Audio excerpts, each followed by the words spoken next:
오늘 우리에게 주신 하나님의 말씀은 요한복음 19장 1절부터 13절의 말씀입니다. 신약성경 179쪽입니다. 요한복음 19장 1절부터 13절의 말씀을 드라마 바이블로 낭독합니다. 제19장. 이에 빌라도가 예수를 데려다가 채찍질하더라. 군인들이 가시나무로 관을 엮어 그의 머리에 씌우고 차색옷을 입히고 앞에 가서 이르되 유대인의 왕이여, 평안할지어다. 평안할지어다. 하며 손으로 때리더라. 빌라도가 다시 밖에 나가 말하되 보라, 이 사람을 데리고 너희에게 나오나니 이는 내가 그에게서 아무 죄도 찾지 못한 것을 너희로 알게 하려 함이로라. 이에 예수께서 가시관을 쓰고 자색옷을 입고 나오시니 빌라도가 그들에게 말하되 보라, 이 사람이로다. 대제사장들과 아랫사람들이 예수를 보고 소리질러 이르되 십자가에 못 박으소서. 십자가에 못 박으소서. 너희가 친히 데려다가 십자가에 못 박으라. 나는 그에게서 죄를 찾지 못하였노라. 유대인들이 대답하되 우리에게 법이 있으니 그 법대로 하면 그가 당연히 죽을 것은 그가 자기를 하나님의 아들이라 함이니이다. 빌라도가 이 말을 듣고 더욱 두려워하고 다시 관장에 들어가서 예수께 말하되 너는 어디로부터냐? 예수께서 대답하여 주지 아니하시는지라. 내게 말하지 아니하느냐? 내가 너를 놓을 고난도 있고 십자가에 못 박을 고난도 있는 줄 알지 못하느냐? 위에서 주지 아니하셨더라면 나를 해야 할 권한이 없었으리니 그러므로 나를 네게 넘겨준 자의 죄는 더 크다. 이러함으로 빌라도가 예수를 놓으려고 힘썼으나 유대인들이 소리질러 이르되 이 사람을 놓으면 가이사의 충신이 아니니이다. 무릇 자기를 왕이라 하는 자는 가이사를 반역하는 것이니이다.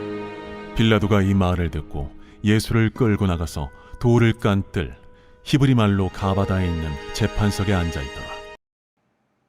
샬롬, 벌써 고난주간 세 번째 날입니다. 예수님께서 당한 고난을 통해 우리는 죄사함을 받고 나음을 입고 평안을 누리게 되는 이 황송한 주간에 우리는 예배하며 주님을 묵상함을 통해 주님의 사랑을 깊이 깨닫고 감사가 터져 나오기를 소망합니다.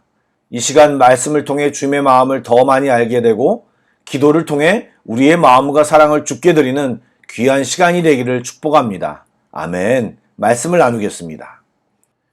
저희가 요한복음 말씀을 연속으로 살펴보지 않았지만 예수님의 순환에 대해 어느 정도 지식이 있으시리라고 생각하고 간단하게만 상황 설명을 하겠습니다. 1절 말씀을 보시면 예수님께서 빌라도에게 채찍질을 당하셨습니다. 이 채찍질은 당시 로마법으로 아무에게나 하지 못하고 식민지 백성에게만 가했던 극심한 체벌로서 베르베라찌오라고 부르는데 채찍질만으로도 죽음에 이르게 할 수 있는 치명적인 형벌이었습니다.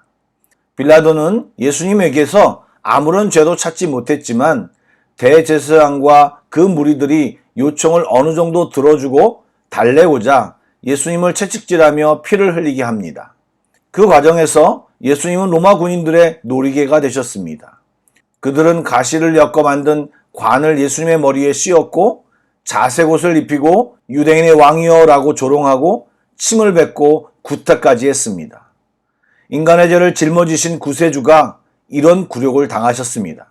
예나 지금이나 세상에는 예수님을 경멸하고 모욕하는 사람들이 많습니다.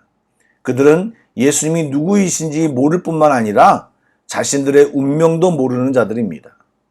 공식 판결을 기다리는 무리에게 빌라도는 5절 말씀에 보니 예수님을 데리고 나가 보라 이 사람이로다 라고 말합니다. 이것은 기진맥진하고 피 흘리시는 애처로운 예수님의 모습을 보여주며 그들의 동정심을 유발하려고 취한 행동입니다. 빌라도는 예수님에게서 죄를 발견하지 못했고 이미 3번이나 그것을 유대 사람들에게 말했습니다. 그러나 대제사장과 그 부하들은 오히려 적대감을 더 강하게 드러내며 예수님을 십자가에 못 박으라고 계속 소리칩니다. 그들의 목적은 예수님이 죄가 있든 없든 그분을 없애는 것입니다. 그러자 빌라도는 양심과 야심 사이에서 진실과 상황 사이에서 갈등합니다. 그는 얼마든지 예수님을 석방할 수 있지만 민심을 잃지 않으려고 구실을 계속 찾았습니다. 그러나 결국은 선택해야 하는 자리에 서게 됩니다. 사랑하는 여러분, 우리도 십자가 앞에서 하나님과 세상 중 하나를 선택해야 합니다. 하나님과 세상을 겸하여 섬길 수는 없습니다. 유대 지도자들은 신성 모독죄를 거론하며 매수한 사람들과 함께 예수님을 결코 살려두어서는 안 된다고 빌라도를 압박했습니다.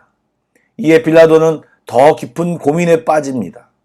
지금 빌라도와 유대인들의 반응은 극명하게 대조가 되고 아이러니합니다.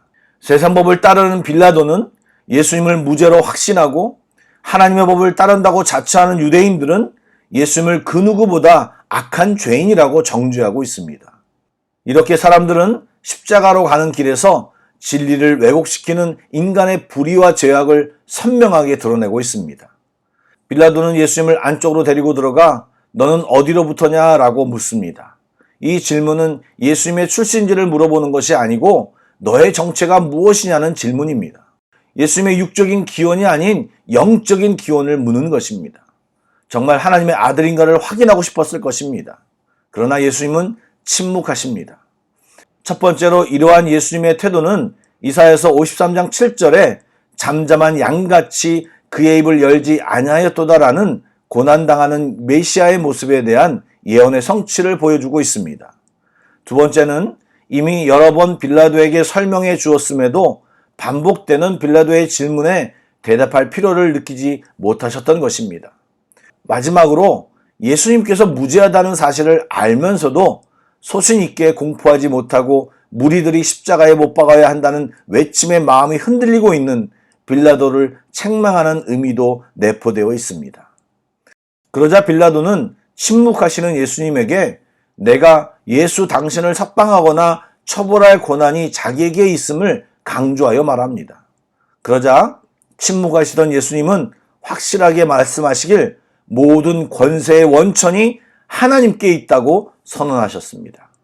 여러분, 십자가 사건은 악한 자들의 계략의 결과인 것 같지만 사실은 하나님의 뜻에 따라 허용된 섭리의 결과입니다.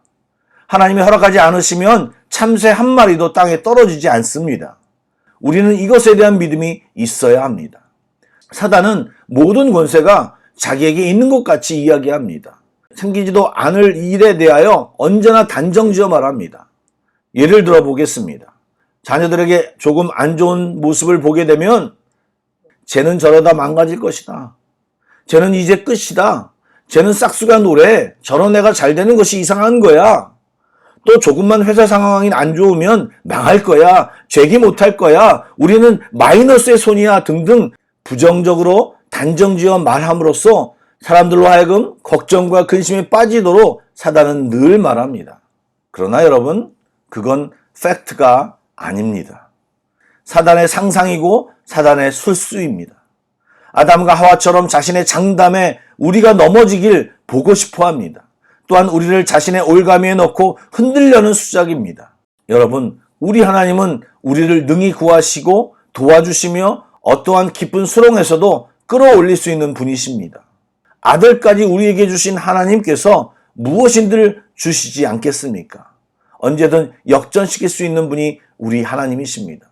그러므로 사단의 속임수와 메시지에 속지 말고 하나님께 소망을 가지고 격동 속에서도 평안을 누릴 수 있는 주의 자녀들이 다 되시길 축복합니다. 아멘. 모든 것은 하나님의 뜻에 달려 있습니다. 아멘. 빌라도는 예수님을 놓아주려 했지만 유대인들은 예수님을 놓아준다면 당신은 가이사의 충신이 아니라고 빌라도를 구석으로 몰아붙입니다. 가이사의 충신은 빌라도가 생각하는 인생의 최고 가치였습니다. 가이사는 로마 황제였으니까요. 여러분이라면 로마 황제에게 충성을 다하는 것과 유대인 죄수 편을 드는 것 중 어느 하나를 선택해야 한다면 어떻게 하시겠습니까? 결론은 분명합니다. 빌라도는 모든 고민을 내려놓고 관저 바깥쪽 재판석에 앉습니다. 그리고 예수님을 십자가에 못 박도록 내어줍니다. 세상을 추구하면 또 세상을 만족시키려면 하나님께로 절대로 갈 수 없습니다. 절대로 하나님과 함께 할 수 없습니다. 세상의 길과 하나님의 길은 전혀 다른 길입니다. 우리는 선택해야 합니다. 그리고 우리가 그 길을 선택할 때 늘 하나님의 길은 손에 볼 것 같고 어려울 것 같아 보입니다. 그에 반해 세상의 길은 이익을 얻을 것 같고 쉬운 길처럼 보입니다. 그러나 여러분, 그 끝은 전혀 다른 길이기에 결과도 전혀 다릅니다. 십자가의 길 끝에서는 이미 그 길을 걸어가신 주님이 두 손 들고 우리를 맞아주십니다. 그러나 세상의 길 끝은 심판이 있을 것입니다. 빌라도는 타협과 화해를 시도했지만 실패했습니다. 민심을 얻는 것이 자신이 살 길이라고 생각하고 양심과 진리와 정의를 버렸고 그 과정에서 예수님을 과감히 버렸습니다. 이것이 십자가를 통해 철저히 드러난 인간의 추악한 모습입니다. 사랑하는 성도 여러분, 십자가 앞에 드러난 우리의 추악한 모습을 우리는 십자가에 못 박아야 합니다. 벌떡벌떡 살아나는 우리의 죄된 모습을 철저히 못 박아야 합니다. 그리고 피하지 마시고 타협하지 마시고 주님을 붙잡아야 합니다. 그 길이 살 길입니다. 머뭇거리면 우리는 빌라도와 같이 될 것입니다. 예수님처럼 선포하고 십자가로 나아가시길 주님의 이름으로 축복합니다. 그런 모든 자들은 하나님의 역전 부활의 길을 보게 될 것입니다. 아멘. 기도하겠습니다. 사랑의 주님, 세상의 길과 십자가의 길 속에서 갈등하는 저희들을 인도하여 주옵소서. 매번 그 순간에서 하나님의 길을 선택하게 하여 주옵소서. 들려오는 사단의 헛소리에 마음을 빼앗기지 않게 하시고 내면에서 들리는 성령님의 확실한 말씀에 귀 기울이게 하여 주옵소서. 걱정스럽고 염려가 몰려오지만 주의 이름을 선포하며 주의 평안을 누리도록 인도하여 주옵소서. 주님만이 우리의 하나님이십니다. 감사를 드리오며 예수님의 이름으로 기도드립니다. 아멘.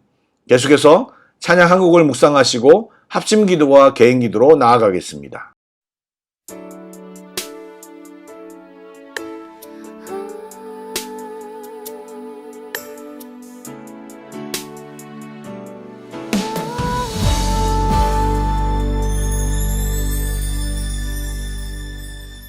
주님 다시 오실 때까지 나는 이 길을 가리라.